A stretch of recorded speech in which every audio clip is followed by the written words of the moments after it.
अस्सलाम वालेकुम स्टूडेंट्स। इस वीडियो में मैं एक्सप्लेन कर रही हूँ starch sugar inter conversion theory. First year की बायोलॉजी से ये topic. Basically starch sugar inter conversion theory explains the opening and closing of stomata in plant leaves. आपको पता है कि स्टोमेटा जो है वो प्लांट की लीफ एपिडर्मस में प्रेजेंट होते हैं। These are the pores surrounded by guard cells. These pores open during daytime and they close at the night time. And these pores are required for the gas exchange in plant and also for the removal of water vapors during transpiration.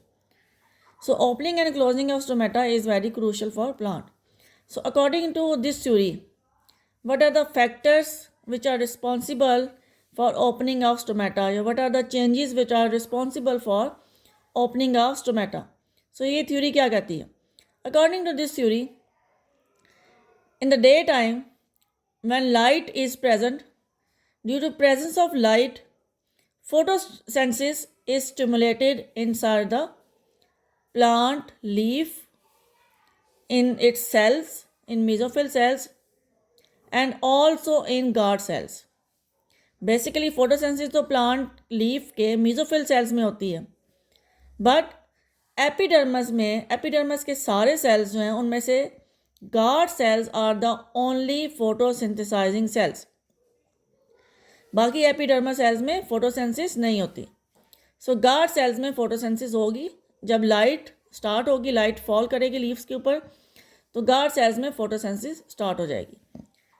As a result of photosynthesis what is produce inside the guard cells? क्या produce होगा? Obviously glucose, जो कि photosynthesis में बनता है।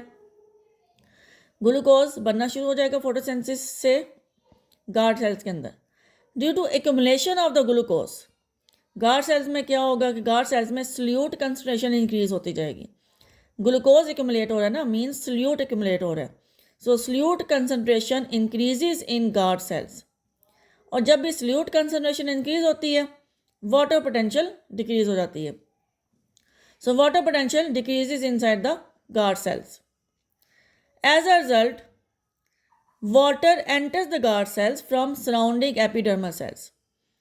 जब guard cells में water potential drop करेगी, सराउंडिंग एपिडर्मल सेल से वाटर एंटर करना शुरू कर जाएगा गार्ड सेल्स में, क्योंकि गार्ड सेल्स में सिर्फ पोटेंशियल ड्रॉप हुई है वाटर की, सराउंडिंग सेल्स में नहीं हुई, बिकॉज उनमें तो फोटोसेंसिस ही नहीं हुई थी।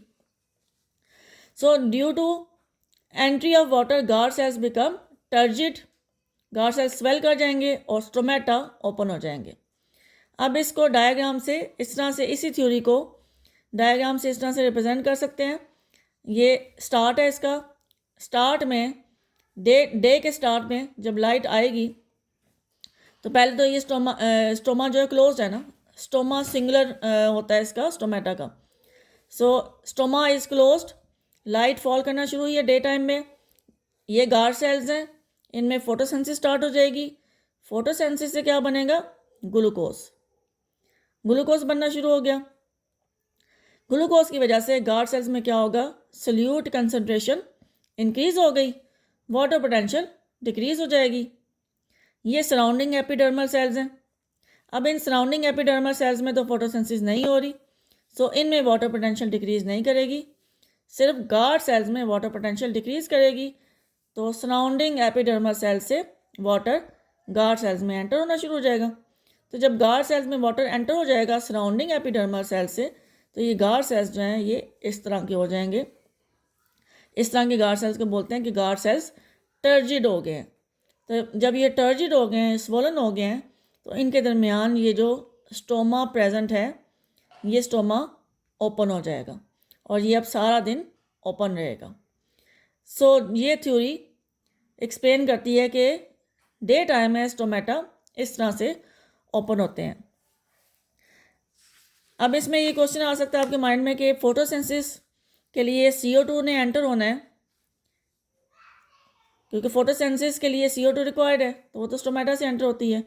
तो अभी तो स्टोमेटा क्लोज है at the start of the day, तो गार्ड सेल्स में फोटोसेंसिस कैसे स्टार्ट हो जाएगी? So at the start of the day जो ऑलरेडी प्रेजेंट CO2 होगी, जो रेस्पिरेशन में बनती है, that CO2 will be used for the photosynthesis in guard cells, और फिर जब एक दफ़ा गार्ड सेल्स टर्जिड हो जाएंगे, स्टोमेटा ओपन हो जाएंगे, देन प्लांट जो है वो एयर से मज़ीद CO2 लेना शुरू कर देगा फॉर फोटोसेंसिस। अब ये ओपनिंग ऑफ स्टोमेटा के लिए ये फ्लो चार्ट है या ये पॉइंट्स हैं। आप इस तरह से भी इसको पेपर में लिख सकते हैं, पूरे मार्क्स मिलेंगे। पैराग्राफ की फॉर्म में लिखने से बेहतर है आप इस तरह से फ्लो चार्ट की फॉर्म में लिखें इसको, या फिर पॉइंट्स की फॉर्म में लिखें। और ये बहुत ही इम्पोर्टेंट क्वेश्चन है। शॉर्ट क्वेश्चन में भी समटाइम्स आ जाता है और लॉन्ग क्वेश्चन में भी as a part of long question आ जाता है ये। अब इसके बाद है closing of stomata. Opening of stomata के बाद है closing of stomata. This theory also explains the closing of stomata. अब स्टोमेटा क्लोज होते हैं नाइट टाइम पे। So according to this theory what are the factors which are responsible for closing of stomata. वो क्या factors हैं? At night time photosynthesis stops. रात को तो फोटोसेंसिस नहीं होती प्लांट्स में। ऑलरेडी जो बना हुआ ग्लूकोज है जो गार्ड सेल्स में बना था ड्यूरिंग डे टाइम, वो या तो सेलुलर रेस्पिरेशन के लिए यूज़ हो रहा है, मीन्स के प्लांट के जो सेल हैं जो गार्ड सेल्स हैं उसको ब्रेक कर रहे हैं एनर्जी प्रोडक्शन के लिए, या फिर some glucose is also transported in the form of sucrose. ये तो आपको पता है कि प्लांट्स में ग्लूकोज फोटोसेंसिस में बनता ग्लूकोज है, ट्रांसपोर्ट होता है सुक्रोज और स्टोर होता है इन the form of starch. Rest of the glucose will be stored in the form of starch. तो ये तीनों मैकेनिज़म्स एक्चुअली क्या बता रहे हैं? ये बता रहे हैं कि नाइट टाइम पे जो ग्लूकोज बना हुआ था सेल्स के अंदर वो कहाँ कहाँ कंज्यूम हो सकता है। तो ये सारा ग्लूकोज जब कंज्यूम हो जाएगा, ग्लूकोज की कंसनट्रेशन गार्ड सेल्स के अंदर डिक्रीज़ हो जाएगी, बिकॉज इन 3 प्रोसेसेस में ग्लूकोज यूज़ हो रहा है। Glucose concentration in guard sales will be decreased. Glucose concentration decrease हुई है मतलब सल्यूट कंसनट्रेशन डिक्रीज हुई है, और जब भी सल्यूट कंसनट्रेशन डिक्रीज होती है वाटर पोटेंशियल इंक्रीज हो जाती है। वाटर पोटेंशियल गार्ड सेल्स में इंक्रीज हो गया, सराउंडिंग एपिडर्मल सेल्स से ज़्यादा हो गया वाटर पोटेंशियल गार्ड सेल्स के अंदर। So as a result water guard cells से निकलना शुरू कर देगा और सराउंडिंग एपिडर्मल सेल्स में जाना शुरू कर देगा। Water leaves the guard cells and enters the surrounding epidermal cells. As a result, जब वाटर निकल जाएगा गार्ड सेल से, गार्ड सेल्स अपनी पुरानी हालत में वापस आ जाएंगे, that is guard cells become flaccid, मतलब वो दोबारा से सुकड़ जाएंगे जैसे पहले थे स्टार्ट ऑफ द डे में। दे बिकम फ्लैसिड और स्टोमेटा जो है इनके दरमियान वो क्या हो जाएंगे? क्लोज हो जाएंगे। This is the diagram for closing of stomata. It is reverse of the opening. Opening में गार्ड सेल्स के अंदर ग्लूकोज बनता था, इसमें गार्ड सेल्स में ग्लूकोज कंज्यूम होगा। ओपनिंग में गार्ड सेल्स में वाटर पोटेंशियल डिक्रीज होती थी, इसमें गार्ड सेल्स में वाटर पोटेंशियल इंक्रीज हो जाएगी। ओपनिंग ऑफ स्टोमेटा में गार्ड सेल्स में वाटर एंटर होता था फ्रॉम सराउंडिंग एपिडर्मल सेल्स, इसमें गार्ड सेल्स से वाटर निकलेगा और सराउंडिंग एपिडर्मल सेल्स में जाना शुरू कर देगा, और जब वाटर निकलना शुरू कर देगा तो गार्ड सेल्स जो हैं वो फ्लैसिड हो जाएंगे। ये गार्ड सेल्स फ्लैसिड हो गए हैं, सुकड़ गए हैं, अपनी एक्चुअल कंडीशन में वापस आ गए हैं। तो जब ये फ्लैसिड हो गए तो ये जो स्टोमा ओपन हुआ हुआ था ये अब क्लोज हो जाएगा गार्ड सेल्स के अंदर। So it is actually the reverse of the opening.